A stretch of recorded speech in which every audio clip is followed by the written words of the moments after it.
జాతీయ సమైక్యతను పెంపొందించుటకు గాను విద్యా వ్యవస్థలో మార్పులు సూచించుటకు నియమించబడిన కమిటీ. జాతీయ సమైక్యతను పెంపొందించుటకు గాను విద్యా వ్యవస్థలో మార్పులు సూచించుటకు నియమించబడిన కమిటీ. గజేంద్ర గట్కర్ కమిటీ. గజేంద్ర గట్కర్ కమిటీ.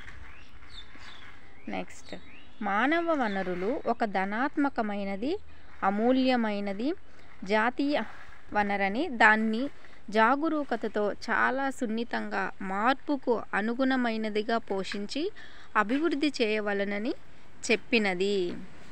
మానవ వనరులు ఒక ధనాత్మకమైనదని, అమూల్యమైన జాతీయ వనరని దానిని జాగరూకతతో చాలా సున్నితంగా మార్పుకి అనుగుణమైనదిగా పోషించి అభివృద్ధి చేయవలెనని చెప్పిన కమిటీ.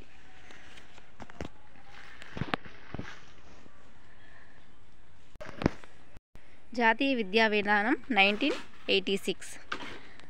సాంఘిక శాస్త్రం ఒక సబ్జెక్ట్ సమాఖ్య అని నిర్వచించిన వారు. సాంఘిక శాస్త్రం ఒక సబ్జెక్ట్ సమాఖ్య అని నిర్వచించిన వారు వెస్లీ అండ్ ఆడమ్స్.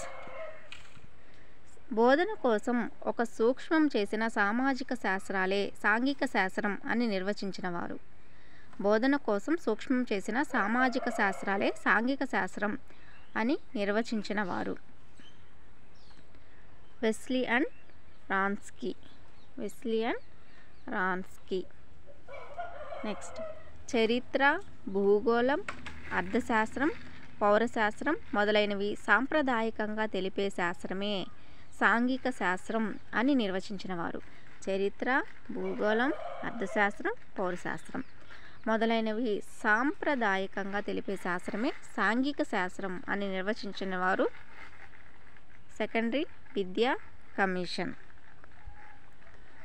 నెక్స్ట్, పరిసరాల విజ్ఞానం 1, పరిసరాల విజ్ఞానం 2 రెండింటినీ కలిపి విద్యార్థులకు ఒకే పుస్తకంగా అందించు ఎవరి ప్రకారం జరిగినది.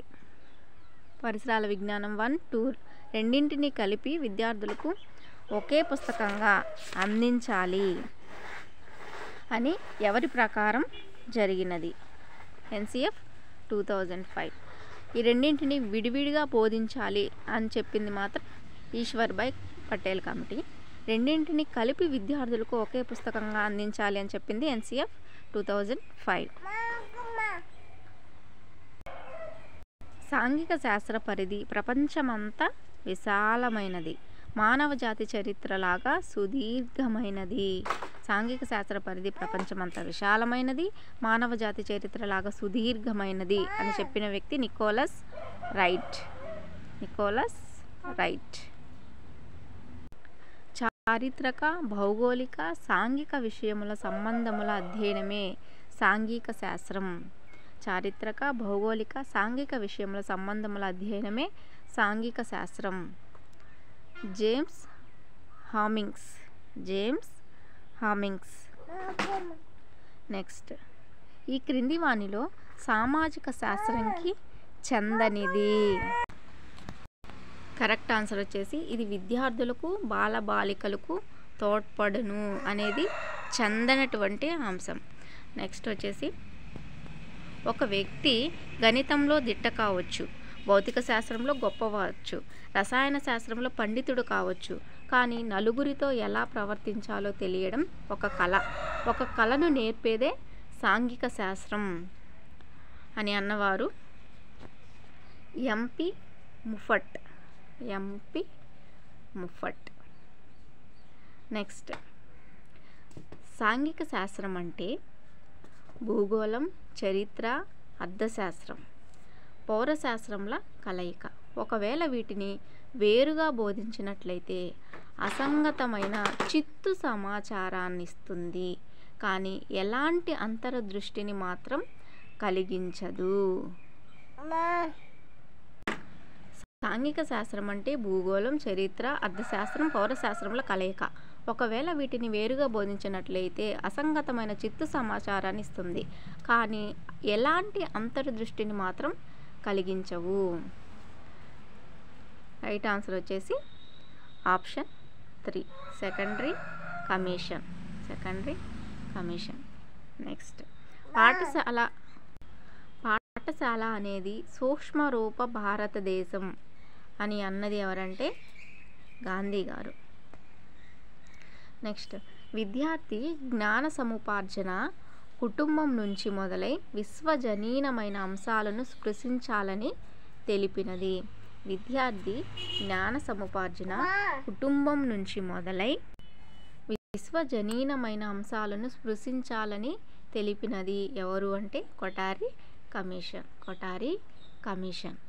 నెక్స్ట్ SUPW భావన పరిసరాల పరిరక్షణ భావనను రూపొందించినది. SUPW భావన పరిసరాల పరిరక్షణ భావనను రూపొందించినది ఈశ్వరీభాయ్ పటేల్ కమిటీ. నెక్స్ట్ విద్యార్థులలో నాది అనే స్థాయి నుంచి మాది మనందరిది అనే స్థాయికి ఎదగాలని సాంఘిక శాస్త్రం తోడ్పడినది కొఠారి కమిషన్. నెక్స్ట్ వివిధ పరిణామ క్రమంలో మానవునికి ఎదురైన సమస్యలను ఎదురు కాకుండా చూడటం, ఒకవేళ ఎదురైతే వాటిని పూర్వము కన్నా ఏ విధంగా చాకచక్యంగా ఎదుర్కొనాలో తెలిపే శాస్త్రం చరిత్ర. ఆన్సర్ వచ్చేసి ఆప్షన్ 3 చరిత్ర. నెక్స్ట్ బేసిక్ ఎడ్యుకేషన్లో భాగంగా మన దేశంలో కూడా సాంఘిక శాస్త్రంలో బోధించాలని మొదటిగా ప్రతిపాదించిన వ్యక్తి ఎవరు అంటే బేసిక్ ఎడ్యుకేషన్ అంటేనే మనకు గుర్తొచ్చే వ్యక్తి గాంధీ గారు.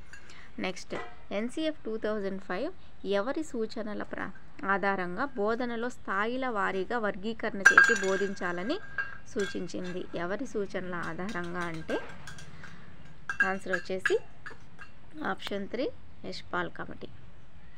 నెక్స్ట్ ఈ క్రింది వానిలో సామాజిక శాస్త్రాల రాణి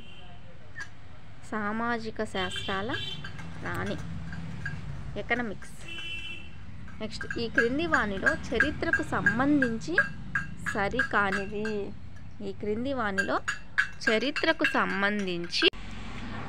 సరికానిది అంటే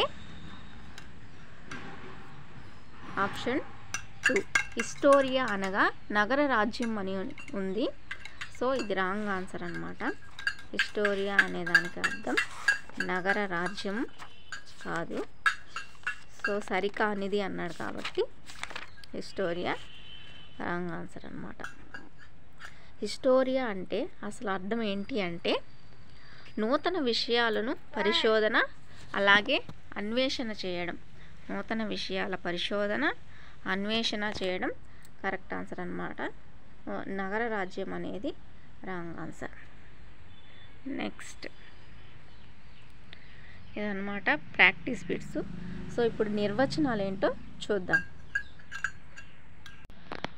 ఒక వస్తువును తక్షణమే ఆవరించి ఉండే దానిపై ప్రత్యక్ష అనుభవాన్ని కలిగించే ఏదైనా పర్యావరణమే పరిసరాలు. ఒక వస్తువును తక్షణమే ఆవరించి ఉండే దానిపై ప్రత్యక్ష అనుభవాన్ని కలిగించే ఏదైనా పర్యావరణమే పరిసరాలు.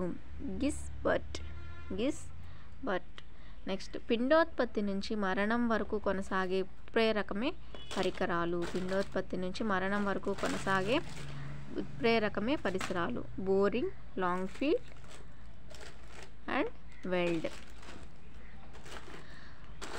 సో ఈ నిర్వచనాన్ని మొత్తం మనం గుర్తుంచుకోలేం కాబట్టి ఏదైనా మీకు అనిపించినటువంటి ఒక కీవర్డ్ని సెలెక్ట్ చేసుకోండి. ఇక్కడ తక్షణమే ఆవరించి అని కానీ లేదా ప్రత్యక్ష అనుభవాన్ని కానీ ఒక వర్డ్ని ఎంచుకొని దానికి గిస్బర్గ్ని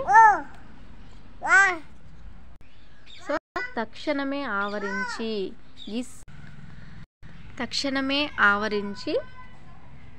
గిస్బర్గ్. పిండోత్పత్తి నుంచి మరణం